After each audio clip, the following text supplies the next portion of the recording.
一位毒梟被擊斃，卻帶來全國性報復。這不是電影劇情，而是發生在最近一起毒品圍剿事件的真實故事。今天我們一起來看埃爾門喬事件。埃爾門喬本名內梅西奧·奧塞格拉塞万提斯，是21世紀墨西哥毒品戰爭中最殘暴、最具破壞力的毒梟。他從牛油果農家少年起步，以極端暴力與軍事化運作登頂全球毒壇，最終在美墨聯合圍剿下斃命。死後引發全國性血腥報復，徹底暴露墨西哥毒品帝國的恐怖底色。2010年，墨西哥老牌販毒集团米萊尼奧因內鬥與頭目落網陷入崩潰，权力真空出現，門喬抓住時機，整合殘部與地方武裝，創立哈里斯科新生代販毒集團 CJNG， 以絕對暴力加軍事化管理加全球化販毒為核心，開啟墨西哥毒品戰爭最黑暗的10年。與古茲曼等高調張揚的毒梟不同，門喬極度低調，行蹤詭秘，極少公開露面，卻用最血腥的手段清除異己。他將 CJNG 打造成一支準軍事力量，裝備步槍、狙擊槍、火箭筒、裝甲車，甚至擁有改裝武裝直升機，戰鬥力遠超地方警隊。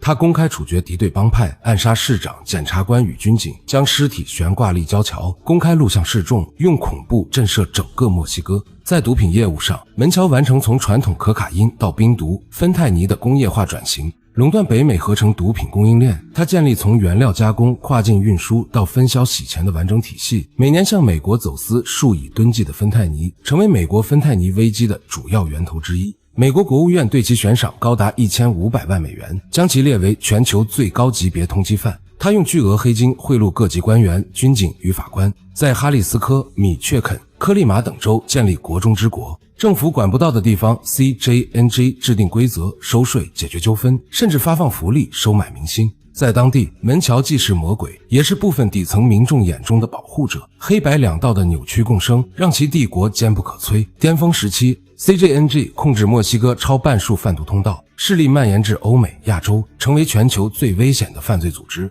2026年2月22日，美墨聯合情報經60天追蹤鎖定門喬行蹤，他藏匿於哈里斯科州塔帕爾帕鎮一處安全屋。墨西哥軍方特種部隊凌晨發動精準突襲，門喬護衛持重武器負隅頑抗，現場爆發激烈槍戰，數名保鏢被當場擊斃，一架軍方直升機被擊傷。門喬中彈重傷被俘，在被直升機運往墨西哥城搶救途中不治身亡，終年59歲。這位橫行10餘年的毒王，最終沒能死在金碧輝煌的莊園，而是在逃亡與槍戰中落幕。墨西哥政府將其死亡稱為毒品戰爭標誌性勝利。美國白宮確認提供關鍵情報支持，一場跨國圍剿戰宣告收官。但門喬的死不是結束，而是混亂的開始。門喬死訊傳出的數小時內， CJNG 預先部署的武裝力量在至少720個州同步發動報復，焚燒汽車，封鎖高速公路，襲擊警局與檢查站，炸毀加油站與公共設施，與軍警展開全面槍戰，多地進入紅色警報，學校停課，交通停運，機場關閉。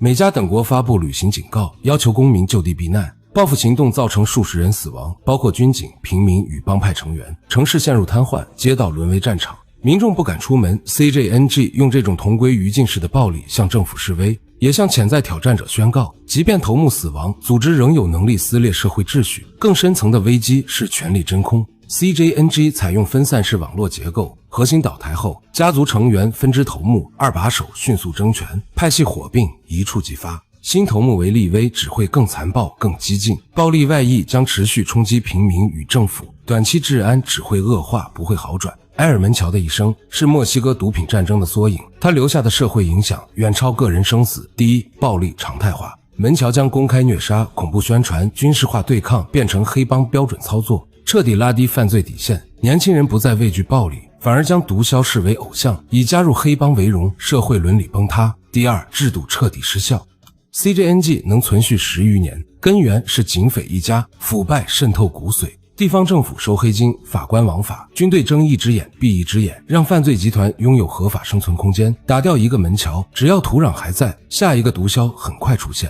第三，經濟與民生崩塌，毒品經濟扭曲，正常產業、旅遊、外貿、製造業受暴力衝擊持續衰退，平民被捲入衝突，失蹤、被殺、流離失所成為常態。哈里斯科等州曾是經濟重鎮，如今淪為毒品戰場，一代人活在恐懼中。門喬的帝國證明，毒品戰爭不是抓幾個頭目就能勝利，需求存在，腐敗存在，貧困存在，犯罪組織就會不斷重生。美國的高額需求與墨西哥的治理失效，共同制造了這個血色怪物。從牛油果少年到全球毒王，從警察到屠夫，埃爾門喬用暴力與背叛爬上巔峰，最終在槍聲中墜落。他的死亡是一場勝利，更是一面鏡子，照見墨西哥的傷痛、美國的責任、制度的潰爛與人性的瘋狂。他被擊斃了，但 CJNJ 還在，芬太尼還在流動，街頭還在槍戰，平民還在恐懼。一個門橋消失，無數野心家正在崛起。墨西哥的毒品戰爭沒有贏家，只有無盡的血色循環。埃爾門喬的故事落幕，但這片土地的黑暗仍在繼續。